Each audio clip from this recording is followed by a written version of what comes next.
São 11 horas e 5 minutos. Vamos, então, dando início a mais uma pergunta que a doutora responde, hoje recebendo a doutora Ana Marta Mendes, do Mendes Advocacia, especialista em direitos previdenciários, benefícios do INSS. E vamos abordar o tema hoje sobre as mudanças nos benefícios do INSS 2026. Bem-vinda de volta, doutora Ana Marta. Obrigada, Marisa. Bom dia, Marisa, bom dia aos nossos ouvintes. Um feliz ano novo para todos.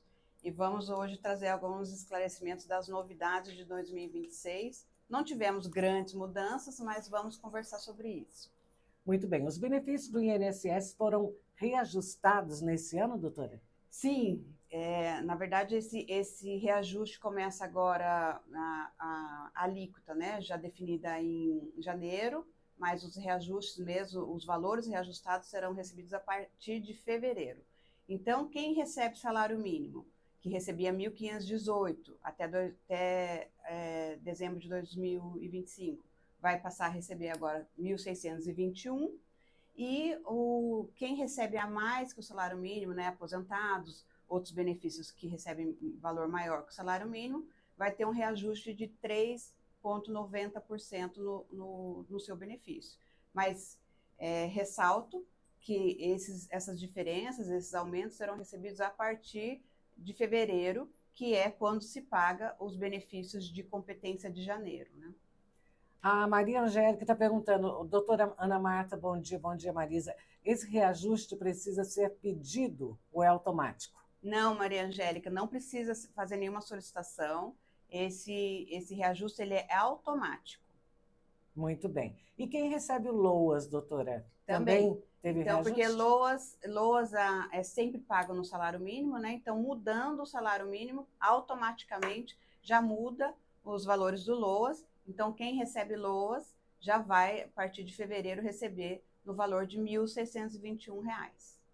A aposentadoria de um salário mínimo também vira R$ 1.621? Sim, tudo que é com base no salário mínimo passa para o novo salário mínimo, que é 1.621.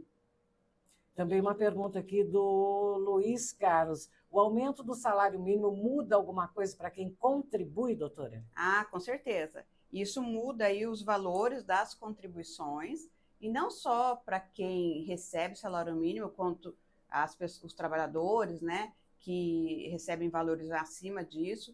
Há uma mudança no escalonamento aí dos valores das contribuições, que é tudo com base nesses reajustes. Aí é importante aí trazer um esclarecimento para que as pessoas não paguem errado. Então, eu até fiz uma colinha aqui para esclarecer. Então, você que é MEI, né, que paga os 5% do salário mínimo, você pagava em 2025 R$ 75,90 o seu DAS, e agora, 2026, com o novo salário mínimo, você vai pagar R$ 81,05. Esse foi o reajuste trazido em função da mudança do salário mínimo. O contribuinte baixa renda, né, que também contribui com a alíquota de 5% sobre o salário mínimo, é a mesma coisa. Pagava R$ 75,90, agora vai pagar R$ 81,05, que são, nesse caso, o baixa renda é quem contribui carnê. O autônomo, que paga 11%, que também é no carnê, ele pagava em 2025 R$ 166,98, e agora, 2026, essa mesma parcela de 11% aí vai mudar para R$ 178,31. E o autônomo, né, que paga o carnezinho dele lá na alíquota de 20%, ele pagava em 2025 R$ 303,60, e agora, 2026, vai pagar o valor de R$ 324,20. Eu chamo muita atenção nesse aspecto, Marisa, porque muitas vezes a pessoa vem pagando o carnê e fica naquele valorzinho que já está habituada a pagar e segue, né? Então, é importante ter atenção que toda vez que muda o salário mínimo, muda também os valores. A mudança é mínima, mas existe a mudança, para que a pessoa se atente para pagar corretamente. E quem, de repente, não observou isso e continua pagando o valor antigo, não tem problema. vai depois, vai ter que acertar essa diferença para que a contribuição seja válida. Mas é importante, desde já estar atento para pagar certinho, né? Certo. Agora são 11h10. Para você que está chegando agora, estamos aqui com uma pergunta que a doutora responde, com a participação da doutora Ana Marta Mendes. Ela é especialista em direitos previdenciários, os benefícios aí do INSS. Estamos conversando hoje, abordando mais o tema aí das mudanças dos benefícios do INSS nesse ano que se inicia, né? E tem perguntinha de ouvinte também, doutora, sobre direitos previdenciários. A Celina de Moreira César, ela quer saber o seguinte: ela trabalhou muitos anos sem carteira assinada. Esse tempo conta para aposentadoria? Então, Celina, na verdade, não, porque não teve a carteira assinada e não teve contribuição, né? Agora, se você trabalhou na condição de empregada, é possível fazer esse registro tardio. Obviamente, você vai ter que ir atrás do seu patrão e regularizar isso.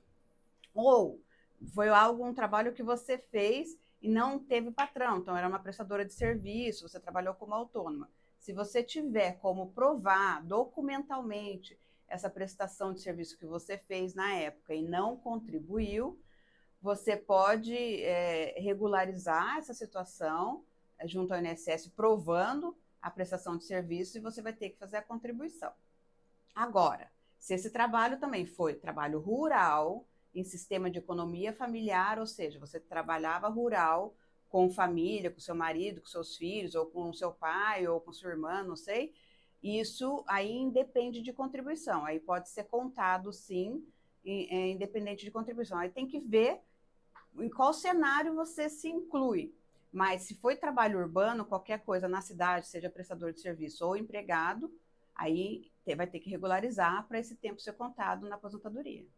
A gente sempre agradece aqui as profissionais muito competentes, as advogadas que vêm aqui na rádio, sempre aos finais de semana, e agora temos também as quartas-feiras, né, doutora? Sim. Que é um gesto aí de muita solidariedade de Sim. vocês. Às quartas-feiras estaremos aqui tirando várias dúvidas em vários aspectos dos direitos, né? São várias frentes, teremos agora direito de família, inventários, a gente vai ter também o direito tributário, alguns impostos para quem está aí com o imposto de renda na porta. A gente vai trazer algumas estratégias aí, como pagar menos imposto de renda ou ser ressarcido de imposto de renda pago a mais, já descontado. Então, a gente vai trazer várias informações bem legais aí para os nossos ouvintes. Maravilha. E se você tem alguma dúvida a respeito, né, da sua aposentadoria, você pode mandar aqui para a gente. Manda por escrito, gente, por favor, porque geralmente a gente não sabe, né? O pessoal manda áudio, não dá para a gente ouvir antes para mandar para o ar. Então, a gente pede para que seja por escrito. Quem está mandando aqui é a Rita Lemes, está dizendo: janeiro eu posso recolher 178 mil. Como? Não entendi. Sim, eu acho que aqui a Rita deve estar falando da contribuição de 11%. Eu imagino que ela esteja incluída nisso. Então, Rita, se você em 2025 é isso mesmo, pagava R$ 166,98, o valor que você vai pagar agora na competência, já fevereiro, né, no vencimento de fevereiro, referente à competência de janeiro, é R$ 178,31. Esse valor vai perdurar até dezembro, e aí em janeiro de 2027 muda, e o pagamento de janeiro começa em fevereiro de 2027. Então, ou seja, até dezembro você vai pagar esses R$ 178,31. E prosseguindo aqui sobre os valores também, se pagar menos do que o mínimo, isso conta para a aposentadoria? Não. Na verdade, a gente precisa ter o pagamento mínimo para contar para uma aposentadoria e para você acessar os seus direitos no INSS, obrigatoriamente tem que partir do salário mínimo. Ainda que você, de repente, trabalhou metade de um mês ou alguns dias e a contribuição foi menor, porque, obviamente, você não recebeu o salário mínimo naqueles dias trabalhados, aí cabe fazer a complementação dessa contribuição para que ela seja válida. São 11h15. A nossa ouvinte Ângela Maria também está pedindo aqui para perguntar para a doutora Ana Marta o seguinte. Bom dia, Marisa, bom dia, doutora. Eu quero saber, eu tenho 18 anos de registro, só que parei de pagar. Vou completar 60 anos em março agora. Tenho direito à aposentadoria? Então, é Marisa, né? Ângela Maria. Ah, Ângela Maria. Ô, Ângela, então, você já tem 18 anos, você já tem o tempo necessário para uma aposentadoria. Mas a aposentadoria por idade da mulher mudou. É 62 anos de idade. Então, se você prosseguir sem contribuição nenhuma, você vai conseguir se aposentar aos 62 anos de idade, porque você já tem os 18, e hoje o que é exigido da mulher é 15 anos de contribuição. Então, você já até ultrapassou. Mas, infelizmente, não vai ser aos 60. Aos 60, era isso mesmo, 60 anos para a mulher, mas até novembro de 2019. Depois mudou. 11 horas e 16 minutos, uma pausa para um cafezinho, uma aguinha. Daqui a pouquinho a gente volta com pergunta que a doutora responde com a doutora Ana Marta. E você, enquanto isso, vai mandando sua perguntinha. Ana Marta, gente, hoje no Pergunta que a doutora responde, estamos aí falando sobre direitos previdenciários, né, o que muda e também nos benefícios do INSS. Se você tem alguma dúvida, manda aqui para a gente. Aproveita, gente, que a doutora Ana Marta tem esse tempinho para dedicar para os nossos ouvintes, sempre aos finais de semana, aos sábados, e também agora toda quarta-feira a gente tem também esse serviço de utilidade pública, né, Sim, doutora? mande aí suas dúvidas para a gente esclarecer e conversar um pouquinho.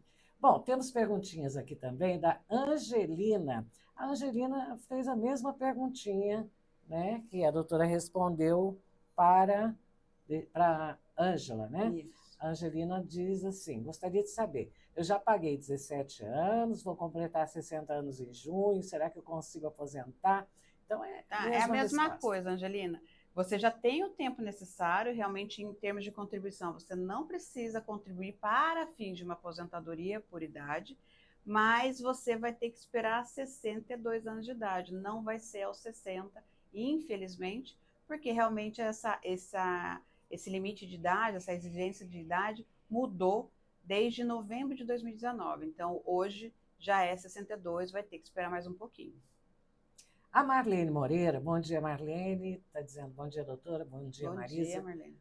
Eu me chamo Marlene, gostaria de saber, se a empresa não recolher a contribuição do INSS, mesmo tendo descontado do funcionário, isso pode prejudicar na hora de se aposentar? Então, Marlene, o que acontece? Nesses casos, você tem registro em carteira, né, pelo que eu estou entendendo, e aí é descontado o solerite, tudo certinho, mas não é repassado por INSS. Amanhã ou depois, quando você for precisar do INSS, o INSS vai apontar essa falha aí da contribuição, essa omissão do repasse, e vai falar que você não tem direito nenhum por conta dessa falha, nessa omissão de repasse. Mas na justiça, Marlene, você não tem prejuízo nenhum, aí obviamente você vai ter que trazer sua solicitação, seu requerimento para a justiça, porque é na justiça o que a justiça entende. A obrigação de repasse para o cofre do INSS é do patrão. Se o patrão não cumpriu a função dele, né, o dever dele, o empregado não pode ser prejudicado.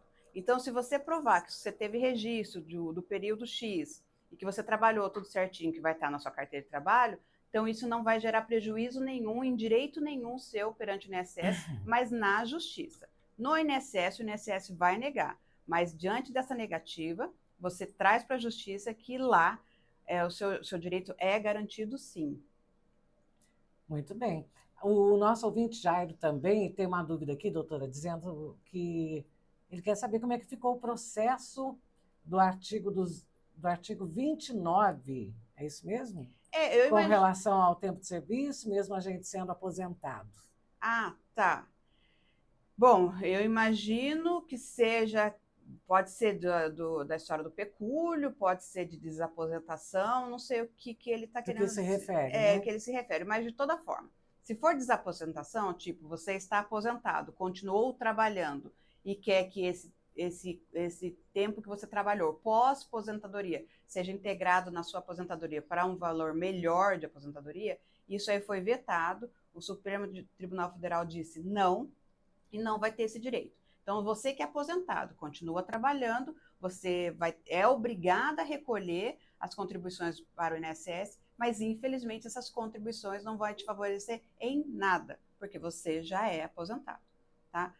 Agora, se for revisão do artigo 29, isso aí é específico para quem recebeu auxílio-doença em algum período, aí para trás, lá em 1999, mais ou menos, mas até onde eu tenho conhecimento, essas revisões foram feitas automáticas para quem está incluído nesse direito, pelo próprio INSS. Aí precisa só, de repente, dar uma fiscalizada para ver se a revisão foi feita corretamente em termos de valores, né? E aí eu realmente Ele disse que não está. Não está o quê? Não está o quê? Responde direito aí, ô Jairo. Bom, ele disse que estava aposentado e agora não está. Não está recebendo? Sei lá. Não entendi também. Então, você escreve aqui, enquanto o Jairo vai respondendo, a Marli está dizendo assim, bom dia, doutora Ana Marta, bom dia, Marisa. Bom dia. Eu tenho registro na carteira até hoje, mas a patroa veio a falecer e não recolheu o INSS há 20 anos, só tenho 20 anos mais ou menos contribuído. Bom, Marli, se você tem esses 20 anos contribuído, minimamente você vai conseguir se aposentar aos 62, né? Anos que seria a aposentadoria por idade, que você tem 20, precisa de 15, então você já passou, 62 você consegue se aposentar.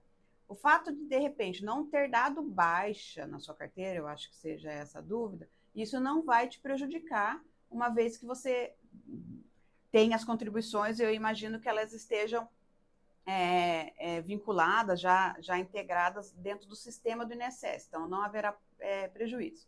Agora, se você tem todo esse tempo de registro, o mesmo caso da ouvinte anterior, de repente não houve essa contribuição, ou essa contribuição não migrou, aí vai ter que provar a atividade, o trabalho que foi feito e tudo mais, para que você possa ter direito a uma futura aposentadoria.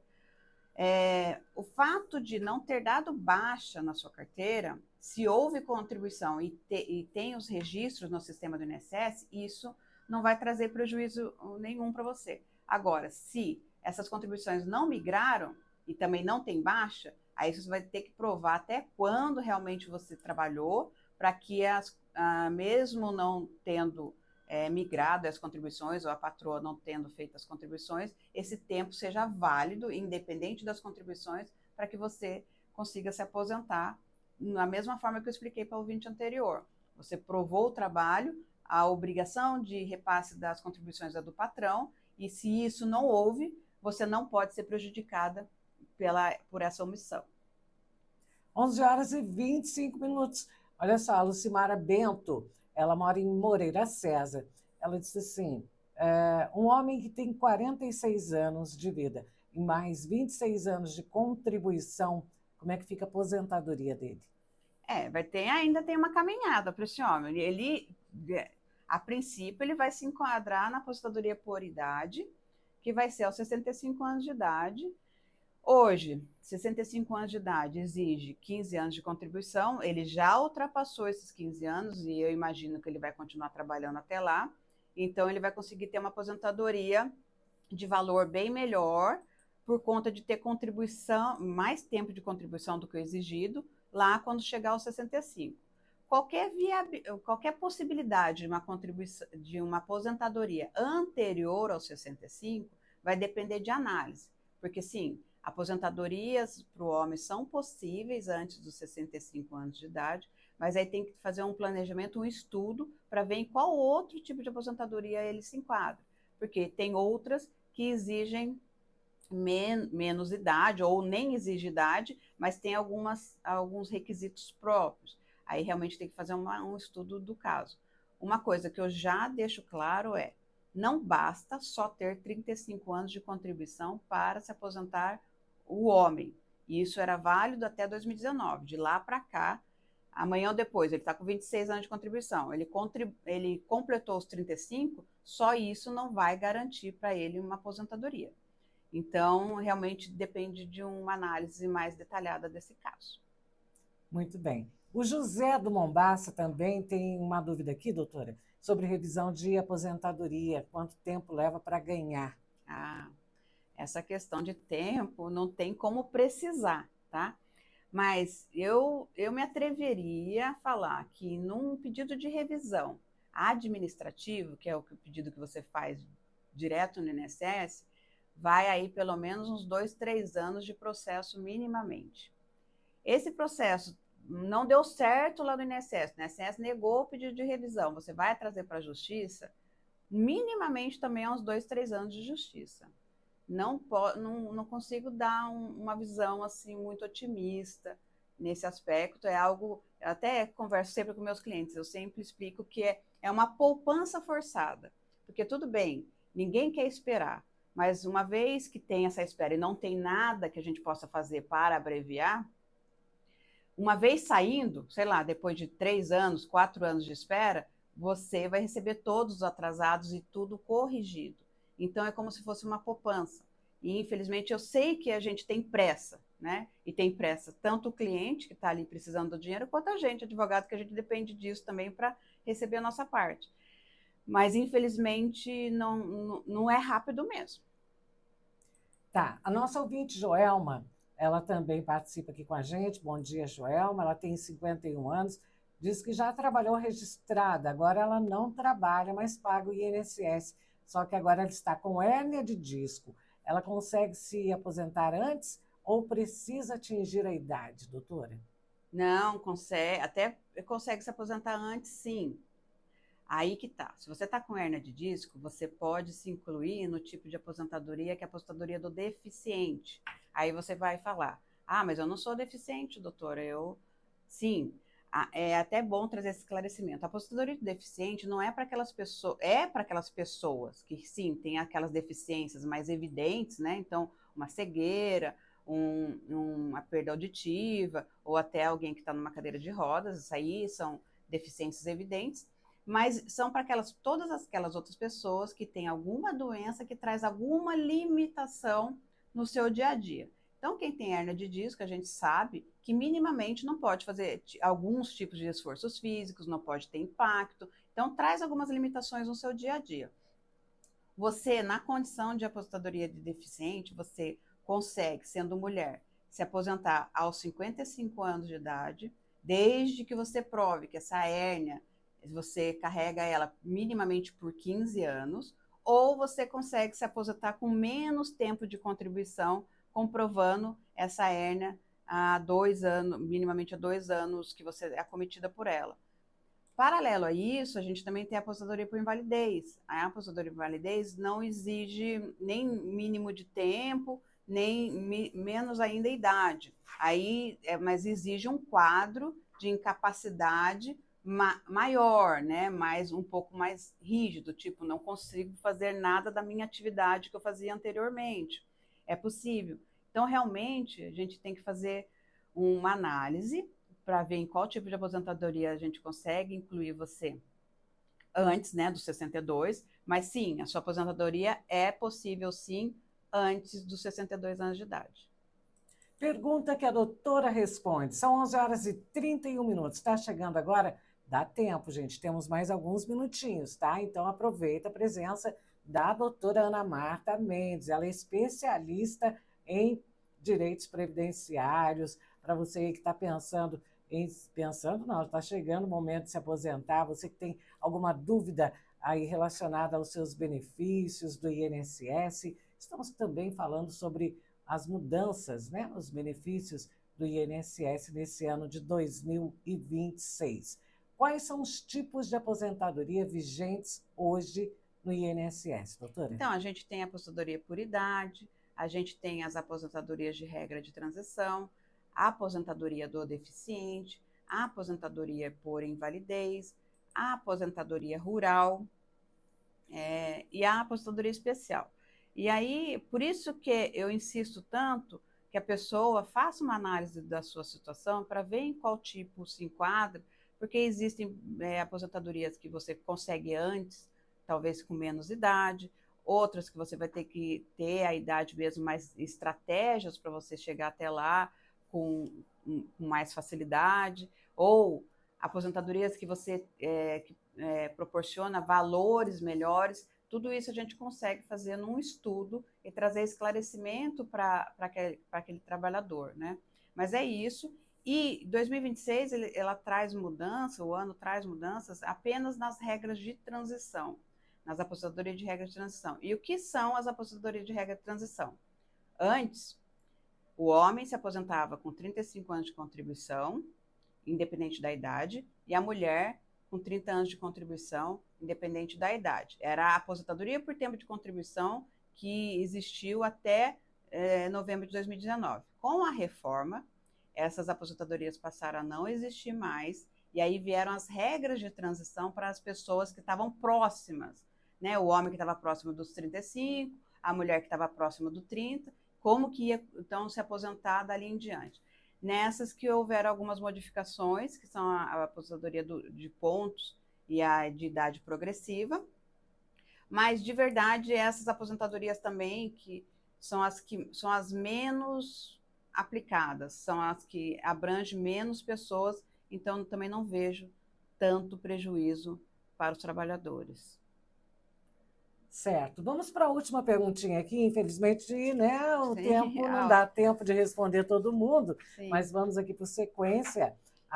O nosso ouvinte Francisco, ele diz o seguinte: Marisa, bom dia, doutora. Eu quero saber por que quem aposenta e volta para a ativa não tem direito a um afastamento remunerado, já que está sendo descontado mensalmente os valores de contribuição. Sou Francisco e já estou aposentado desde 2013. Obrigada. Francisco, eu entendo aí a sua indignação, realmente, tem toda a razão, mas infelizmente é a lei, Francisco. É a lei que impõe isso, porque a lei diz que não pode ter acumulabilidade de benefícios. Então, você é aposentado, você não pode receber mais nenhum outro benefício do INSS, ainda que se enquadre nos requisitos de outro benefício. Então, você é aposentado, continuou trabalhando, está contribuindo.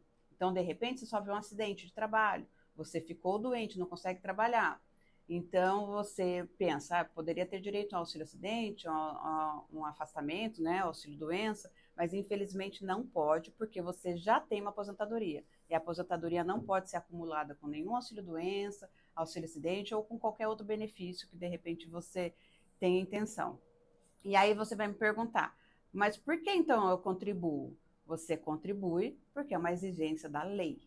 E aí é a lei que impõe essa exigência, é como se fosse um imposto, você paga e infelizmente isso não vai te favorecer em nada, nem mesmo para rever o valor da sua aposentadoria. Então é realmente um valor que você deixa aí para o governo e é lei, não tem o que ser feito. Muito bem, agora são 11 horas e 35 minutos e a gente quer agradecer mais uma vez aqui a presença da doutora Ana Marta, né? E, enfim, a todas, né, as nossas queridas advogadas Sim, que sempre estão esclarecendo as dúvidas dos nossos ouvintes no programa Pergunta que a doutora responde. Eu que agradeço a oportunidade de estar entrando aí nas casas dos ouvintes, trazer esclarecimento, a oportunidade que a rádio traz aqui para o escritório Mendes, para trazer esses esclarecimentos ao público, né? E estamos à disposição, você que tem dúvida, manda aí para a Marisa, a gente pode estar respondendo depois, a gente vai conversando. Eu sei que os temas de benefício do INSS é um calo aí na vida de muitas pessoas, então no que o Mendes puder estar trazendo esclarecimento para vocês, ajudando nessa caminhada aí de seus direitos, nós estamos juntos. E aí já convido também, Marisa, nossos ouvintes a nos acompanhar lá no Instagram, até no TikTok mesmo, que a gente tem o @mendesesclarece, e lá nós temos vários vídeos esclarecendo vários tipos de direitos, não só de INSS. Então, seria legal dar uma visitada lá nas nossas páginas para que o ouvinte seja melhor informado, tenha mais informações. Tem muitos casos ali também que são parecidos, sim, né? De repente, sim, com as dúvidas sim. dos ouvintes. E, inclusive, lá no direct, no Messenger, lá pode deixar dúvida, a gente tem uma equipe que responde e a gente pode estar auxiliando. Muito bem, obrigada, doutora. Obrigada aí a você que também mandou sua perguntinha, tem algumas aqui